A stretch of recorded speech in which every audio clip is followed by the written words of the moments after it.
Good morning, ladies and gentlemen. Hope you're doing well. Today, I wanted to talk about something that I have not talked about in the previous videos, which is that I recently launched my own book called Go Remote or Go Home. And I was kind of struggling with what's going to be the right title for this book. What's going to summarize, the past couple years of my life in one sentence. And I came up with it myself. No Claude, no ChatGPT, nothing. And I think that really summarized it. Go remote or go home. And I wanted to talk today about why I decided to write my own book, right? It's because a lot of people do that in a later stage of life, but there's two reasons why. First one is the fact that I think a lot of people can relate with this. Once you start living your dream life, it feels like a dream.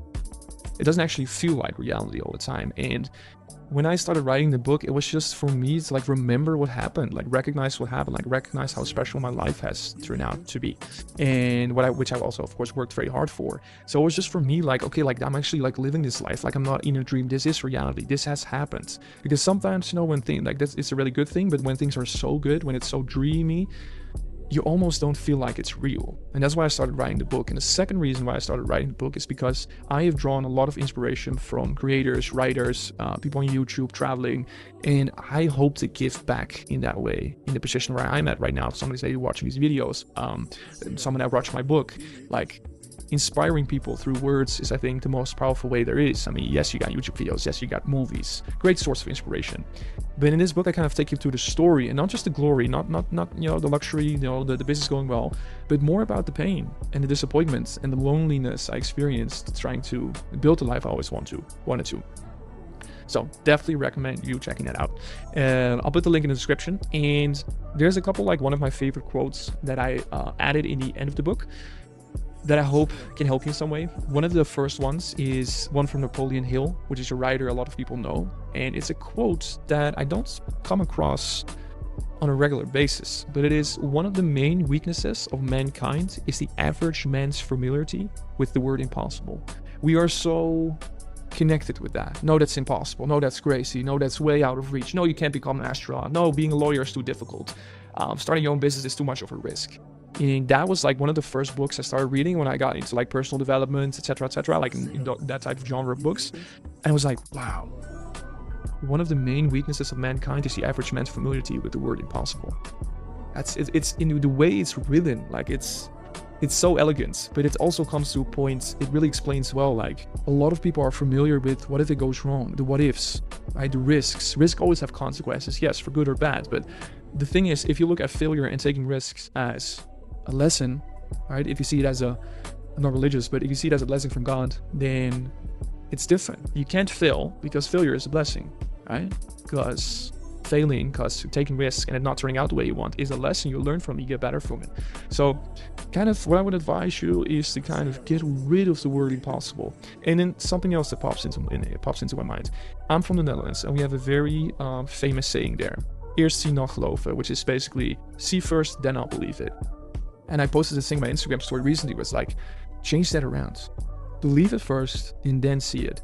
And there was someone that mentioned it to me recently, it's so amazing to see the belief that you have in yourself. And that kind of stuck with me because that wasn't always the case.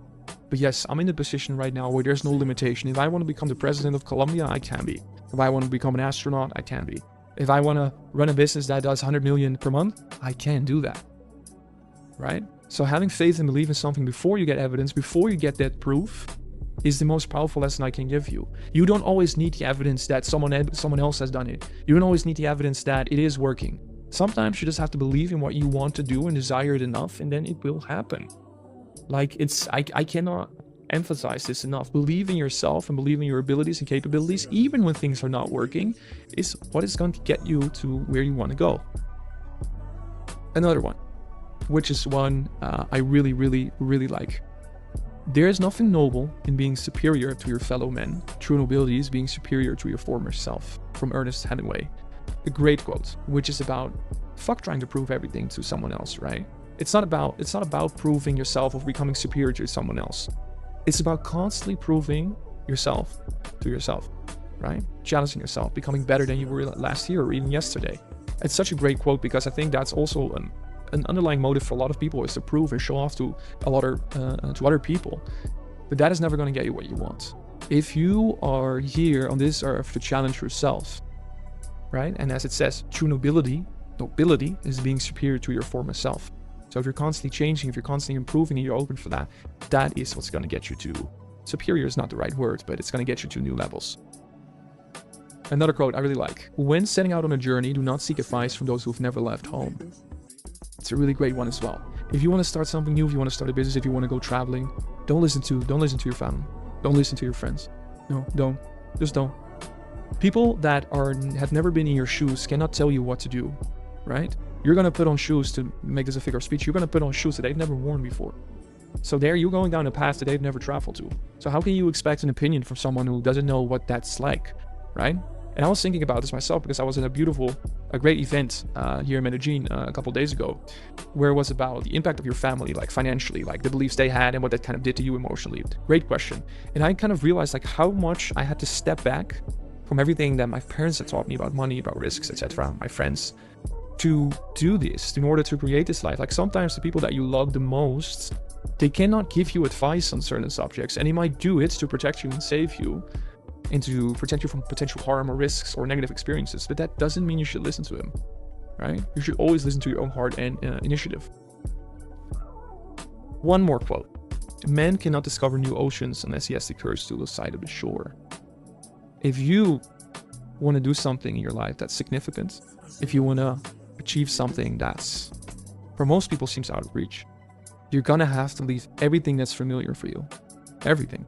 Like, comfortability is never found in progress. Never is. It's always an uncomfortable period. It's always something you're gonna go through pain, you're gonna go through loneliness. Like, I felt super lonely when I first started out on the journey, and luckily I'm not anymore. But like I said, comfortability never comes with progress. It's always uncomfortable. And there's this great quote too, which says, become comfortable with being uncomfortable, if that makes sense.